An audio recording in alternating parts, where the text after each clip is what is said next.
दोस्तों, आरती सौरभ सहदेव चैनल पर आपका एक बार फिर से स्वागत है। तो आज हम फिर से लेकर आए हैं आपके लिए एक नई कहानी।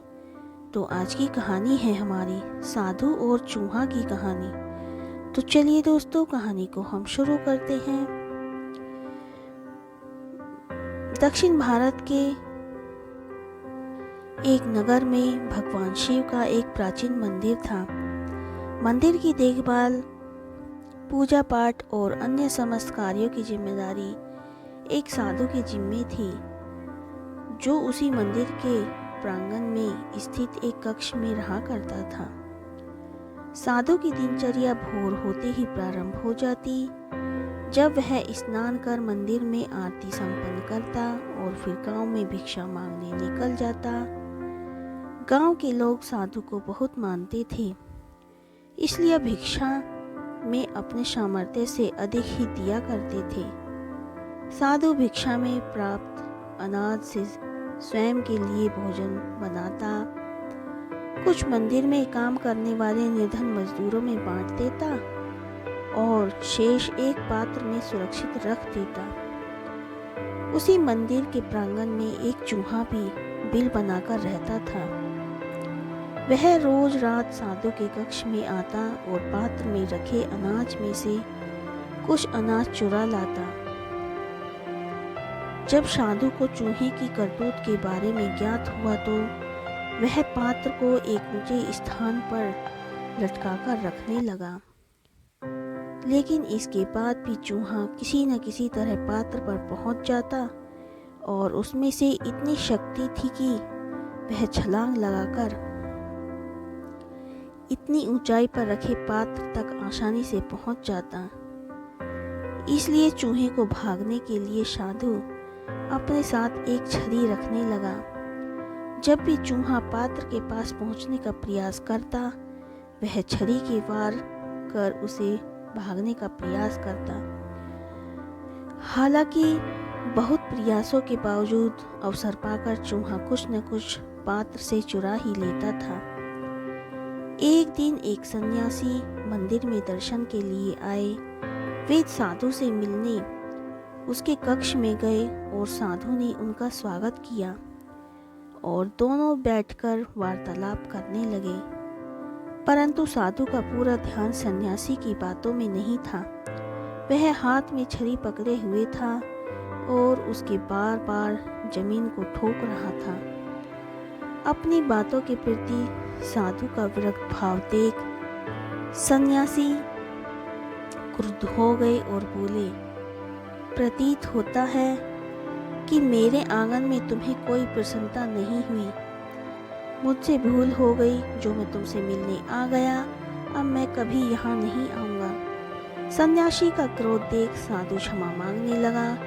क्षमा गुरुवर क्षमा, मैं कई दिनों से एक चूहे से परेशान हूँ, जो रोज मेरे द्वारा भिक्षा में लाए अनाज को चुरा लेता है। अनाज के पात्र को ऊंचे स्थान पर लटकाकर मैं छड़ी से जमीन को ठोकता रहता हूँ ताकि चूहा डर से यहाँ ना आए, किंतु वह किसी न किसी तरह पात्र में से अन्न चुरा ही लेता है। उस चूहे के कारण मैं आपकी और पूर्णतः ध्यान नहीं दे पाया, क्षमा करें। सन्यासी साधु की परेशानी समझ गया और बोला, अवश्य ही वह चूहा शक्तिशाली है, तभी इतनी ऊंचाई पर रखे पात्र पर छलांग लगाकर अन्न चुरा लेता है। हमें उसकी शक्ति के पीछे का रहस्य पता करना होगा। साधु बोला, हाँ, उस चूहे ने अवश्य कहीं अनाज संचित कर रखा होगा। वही उसके आत्मविश्वास का कारण है। उससे ही उसका भयहीन है और शक्ति का अनुभव करता है, ऊंचा कूद पाता है। साधु और सन्यासी इस निष्कर्ष पर पहुंचे कि किसी भी तरह चूहे के बिल को ढूंढना होगा और उसके अनाज के भंडार तक पहुंचना होगा। अगली सुबह दोनों के चूहे का पीछा करने का निश्चय किया। प्रातः दोनों चूहे का पीछा करते हुए उसके बिल में प्रवेश द्वार तक पहुंच गए। सन्यासी ने साधु से कहा, इस बिल की खुदाई करो। साधु ने कुछ मजदूरों को बुलाया। फिर उस समय वह चूहा बिल में नहीं था।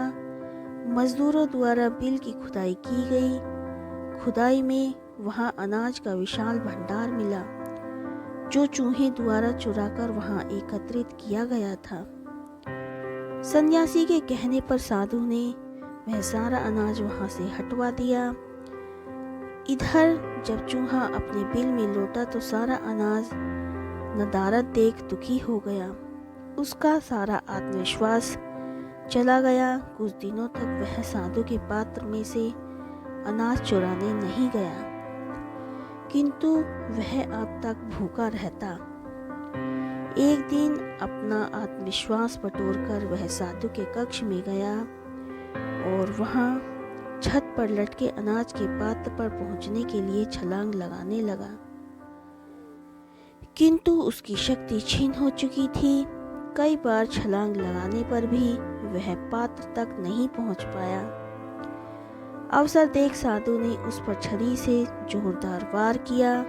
चूहा किसी तरह अपने प्राण बचाकर घायल अवस्था में वहां से भाग गया। उसके बाद वह कभी न मंदिर गया, न ही साधु के कक्ष में। तो दोस्तों, इस कहानी से हमें यह शिक्षा मिलती है कि साधन संपन्न व्यक्तियों में अपने संसाधनों के कारण उच्च आत्मविश्वास और आत्मबल होता है, किंतु संसाधनों का अभाव उनका आत्मविश्वास और आत्मबल छीन कर देता है और वे कमजोर पड़ जाते हैं। इस स्थिति में उन पर नियंत्रण प्राप्त करना और उन्हें पराजित कर पाना सरल हो जाता है।